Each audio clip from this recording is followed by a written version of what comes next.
Okay, on this channel we only feature the highest quality guitar amplifiers ever to get fixed. This one's obviously broken. When I turn it on it goes buzz. I don't know if it's actually trying to amplify anything. I honestly can't tell. So I don't want to leave it on humming like that for very long, but let's turn the volume up part way and see if it actually is trying to amplify. It is not. There's no sound. So, based on that theory, let's see if we can fix this stupid thing. I know you're all excited. This is like high-grade stuff. Look, for all you rookies out there, this is the kind of junk you want to start on. You don't want to be blowing up your grandfather's treasured classic amp.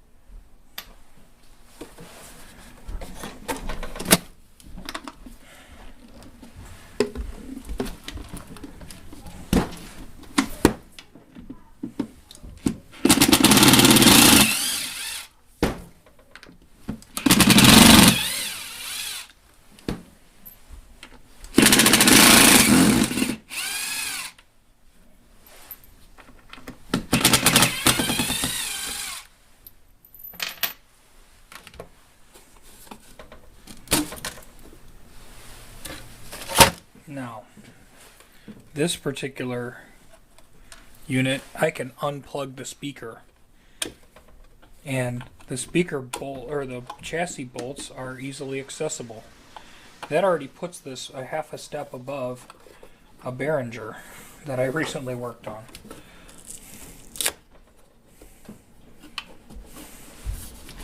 And it feels like the chassis will slide out the back, but it also feels like it's kind of glued to the top here just by being sandwiched up there forever and a day.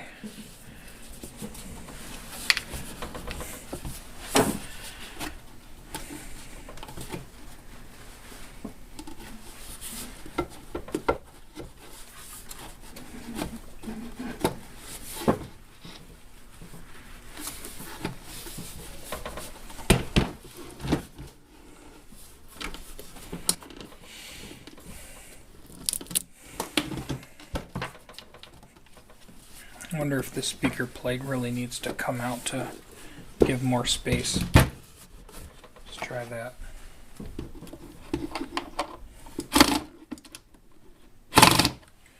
Not enough reach with that screwdriver. Try that guy. That's more better.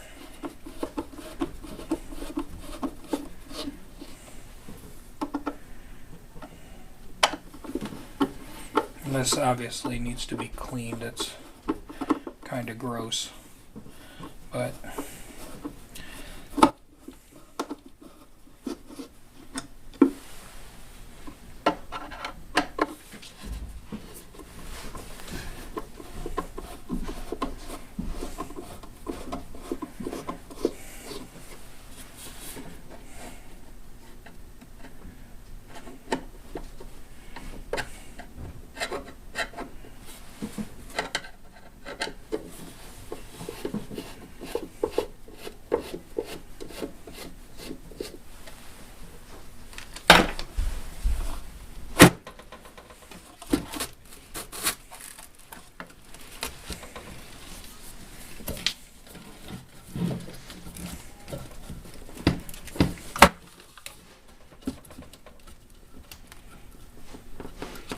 well, it appears to have almost worked.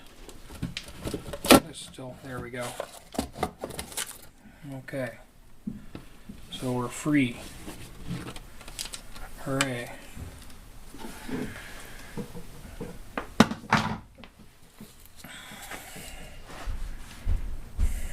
Hot glue abounds. Transistors mounted directly to the chassis for filtering purposes. Yeah, seems legit. Okay, so I've done some reconnaissance. Resistor number 22, I think it says 22, goes to the middle of this pin that goes to the transistor, which probably supplies a voltage or a bias to it. And then to the middle of the other transistor is 23.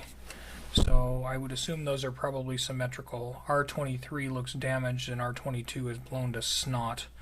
I'm going to try to get a measurement of 23. It's going to be kind of impossible to read the stripes with it as cooked as it is.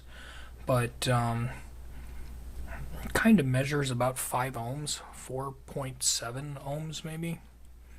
So we probably have something like that in the drawer. Well, call me a rocket surgeon.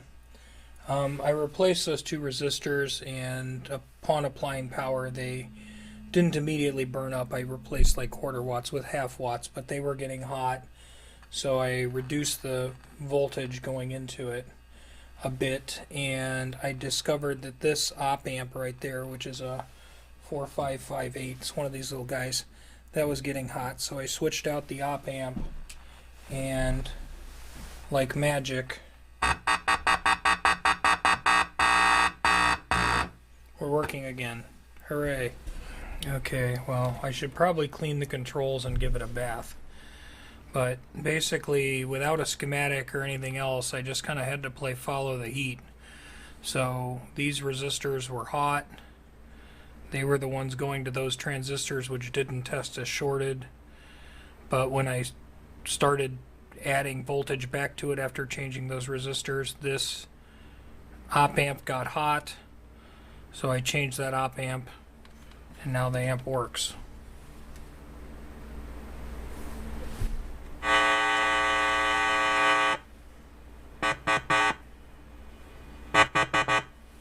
So I went and cleaned the controls. Now I'm going to give it a bath and then celebrate that I'm somehow saving the earth by not letting people throw things like this away. Actually, they tried to throw it away. It went to an auction, and then I was the genius who bid a couple dollars to take it home. And then I found out it's broken, but that's okay. From a technical standpoint, these op amps are like 50 cents to $1. They're not expensive. And the resistors are maybe, I don't know, 5 to 15 cents a piece depending on where you buy them. So not a lot of expensive parts, just expensive brain power.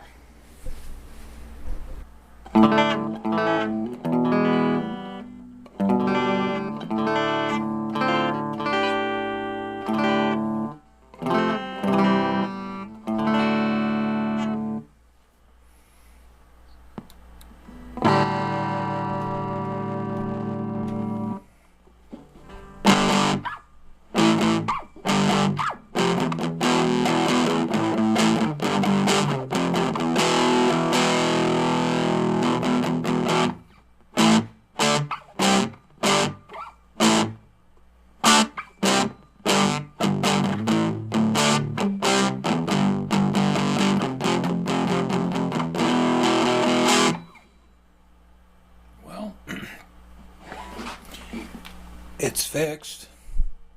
It actually doesn't sound too bad. Noise floor is good. The sound is the sound. I mean, if you need to hear an electric guitar, it fits the bill. Hooray.